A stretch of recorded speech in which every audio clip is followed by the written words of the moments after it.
الله وبركاته. أعوذ بالله من الشيطان الرجيم. بسم الله الرحمن الرحيم. يا أيها المدثر قم فأنذر ربك فكبر. صدق الله العظيم. সমিতি আজকের ইটাইলের হাফেজা মাদ্রাসা কর্তৃক আয়োজিত আজকে তাফসীরুল কোরআন মাহফিল। তাফসীরুল কোরআন মাহফিলের উপস্থিত সম্মানিত সভাপতি, সহসভাপতি, প্রধান মেহমান, উপস্থিত প্রধান বক্তা এবং সান্নিধ্য অত্র এলাকার আত্মার আত্মীয় দিনী ভাইরা ও মা ও বোনেরা, সকলের প্রতি সালাম। আসসালামু আলাইকুম ওয়া রাহমাতুল্লাহি ওয়া বারাকাতুহু। মহান আল্লাহ তাআলা দরবারে শুকরিয়া আদায় করছি যে আল্লাহ তাআলা অশেষ মেহেরবানিতে আজকে এই গভীর রজনীতে আমাদের আমন্ত্রিত আলেম ওলামাদের মুখে কোরআন এবং হাদিস থেকে গুরুত্বপূর্ণ কথা শোনার জন্য এবং আসার জন্য, বসার জন্য যে আল্লাহ তাআলা আমাদেরকে সুযোগ করে দিলেন, সে আল্লাহ দরবারে শুকরিয়া আদায় করি আলহামদুলিল্লাহ। জরুরত আছে পেশ করছি বিশ্ব মানবতার মহান শিক্ষক বিশ্বনবী মুহাম্মদ রাসূলুল্লাহ সাল্লাল্লাহু আলাইহি ওয়াসাল্লাম।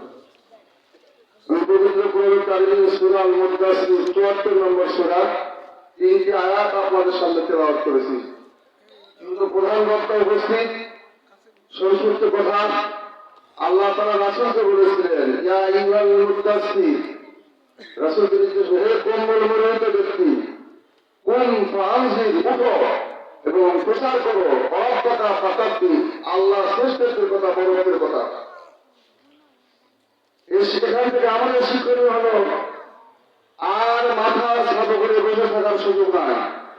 আল্লাহ আমাদেরকে ইঙ্গিত করে বলেছিলেন, ওঠো, শুয়ে থাকার সুযোগ নাই, দাঁড়াতে হবে এবং প্রকাশ করতে হবে আল্লাহর বরত্ব, আল্লাহর গুণগান বরত্ব স্বীকার করতে হবে এবং প্রচার করতে হবে। এই প্রচার করার জন্য আমাদেরকে ময়দানে নামতে হবে, কাজ করতে হবে। আল্লাহ তাআলা কোরআনের কথা, আল্লাহর বরত্বের কথা বলার আল্লাহ পরিবেশ করে দিয়েছে, এর জন্য বসে থাকার সুযোগ না। আসুন আমরা ঐক্যবদ্ধ ভাবে আল্লাহর এই বরত্বের কথা, আল্লাহর এই কোরআনের বিধান যাতে সারা দুনিয়াতে প্রচার হয়, প্রসার হয় এবং কোরআনের বিধান চালু হয়, এই জন্য আমাদেরকে দাঁড়াতে হবে, আল্লাহর বরত্বের ঘোষণা দিতে হবে, ঐক্যবদ্ধ ভাবে যেন আমরা দিতে পারি। সে তৌফিক আল্লাহ তাআলা দান করে সদর আল্লাহ আমিন। পরিশেষে একটা কথা দুঃখের সঙ্গে বলতে হয়, আমার সামনে এই যে সুদা কাতারে দাঁড়িয়ে আছে, লোকগুলি বসে আছে, এই নয়াপাড়া, তারপর আপনার কাজীপুর, সামনে টুকটুকির এই জায়গাটা, আর এই মাঝখানে আছে বাঁশগুড়ি কিছু লোক, মৌসাপুর থেকে কিছু আসবে, ইলিকান্নাপাড়া থেকে কিছু, আর ইন্ডিয়ার লোক নাই, হাতে গোনা কয়েকটা, কারণ আমি এলাকার লোককে চিনি। আপনারা দাওয়াত দিয়েছেন আমাদেরকে মেহমান হিসাবে, আর মেলা লাগাইছে একেবারে ওই আপনার কি করে কয় মাঠ করা থেকে শুরু করে পাওনা পর্যন্ত। এই জন্য হয় মুসলমানের চরিত্র। এই কোরআন হাদিস শুনে লাভ কি হবে ভাই? হাজার হাজার মানুষ মেলায় বসে আছে, দূর দূরান্তে আলেম ওলামা আসছে কোরআন হাদিসের কথা বলার জন্য। সেখান থেকে আমরা শিক্ষা নিয়ে আমাদের জীবনের পরিবর্তন করাবো, অথচ মেলার মধ্যে হাজার হাজার মানুষ আর মাফিয়ার মানুষ নাই। আপনারা দাওয়াত দিয়েছেন, আমরা মেহমান, আপনাদের কাছে আমরা আসছি, আপনারা মেহমান, আমাদেরকে আপনারা সহযোগিতা করবেন।